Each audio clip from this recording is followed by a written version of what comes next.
Industry ఎవరి career ఎప్పుడు ఎలా మలుపు తిప్పుతుందో తెలియదు. ఒకరు ఎంత ట్రై చేసినా, ఎంత బ్యాక్గ్రౌండ్ ఉన్నా లక్ మాత్రం అస్సలు కలిసిరాదు. కానీ కొంతమంది నటీనటులు చిన్న చిన్న పాత్రల్లో కనిపించి అంచెలంచెలుగా ఎదిగి వారికంటూ ప్రత్యేకమైన గుర్తింపు సంపాదించుకుని స్టార్ హీరోలుగా ఎదుగుతున్నారు. అలాంటి వారిలో స్టార్ బాయ్ సిద్ధు జొన్నలగడ్డ ఒకడు. సైడ్ క్యారెక్టర్స్, విలన్ క్యారెక్టర్స్తో అలరించిన సిద్ధు హీరోగా పలు చిత్రాల్లో నటించినప్పటికీ అతని కెరియర్ ఓ గాడిలో పడింది మాత్రం డీజే టిల్లు సినిమాతోనే. ఈ మూవీలో తన అద్భుతమైన నటనతో మంచి క్రేజ్ సంపాదించుకున్నాడు. ఇక ప్రస్తుతం సిద్ధు జొన్నలగడ్డ తెలుసు కదా చిత్రంతో దీపావళి కానుకగా ప్రేక్షకుల ముందుకు రానున్నాడు.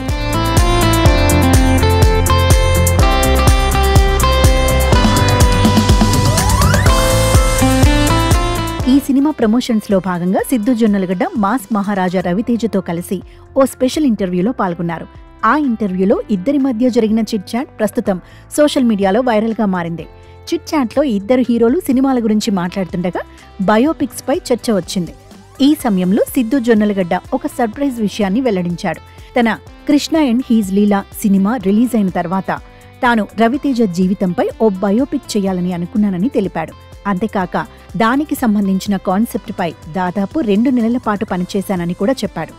ఈ వ్యాఖ్యలు విన్న రవితేజ ఒక్కసారిగా ఆశ్చర్యపోయాడు. ఇద్దరు హీరోలు ఇలా బయోపిక్లపై మాట్లాడటంతో అభిమానుల్లో ఆసక్తి పెరిగింది. మరి రవితేజపై సిద్ధు చేసిన ఆ ప్లాన్ ఎప్పుడైనా రియాలిటీ అవుతుందా అన్నది చూడాలి. ఇక సినిమా ఇండస్ట్రీలో గాడ్ ఫాదర్స్ ఉంటేనే పైకొస్తారని అంటుంటారు. అలాంటిది అసలు గాడ్ ఫాదర్స్ అంటూ లేకుండా స్వశక్తితో ఎదిగిన అతి కొద్ది మంది నటుల్లో మాస్ మహారాజా రవితేజ ఒకడు. స్వశక్తిని నమ్ముకున్న రవితేజ మొదట అసిస్టెంట్ డైరెక్టర్గా సినీ ప్రస్థానం మొదలుపెట్టాడు.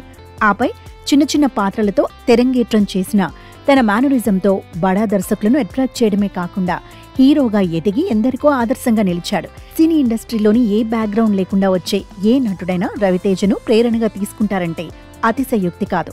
అంతలా రవితేజ సినీ ప్రస్థానం ఉంటుంది. ఇక ఇప్పటికే తెలుగులో పలు బయోపిక్లు రాగా కొన్ని మాత్రమే బాక్సాఫీస్ను మెప్పించాయి. ఒకవేళ మాస్ మహారాజా రవితేజ బయోపిక్ కనుక వస్తే ఎంతవరకు ప్రేక్షకులను ఆకట్టుకుంటుందో చూడాలి. అయితే ఈ సినిమా ఎప్పుడు కార్యరూపం దాల్చుతుందో తెలియనప్పటికీ ఈ వార్త విన్న మాస్ మహారాజా అభిమానులు ఎగిరి గంతేస్తున్నారు.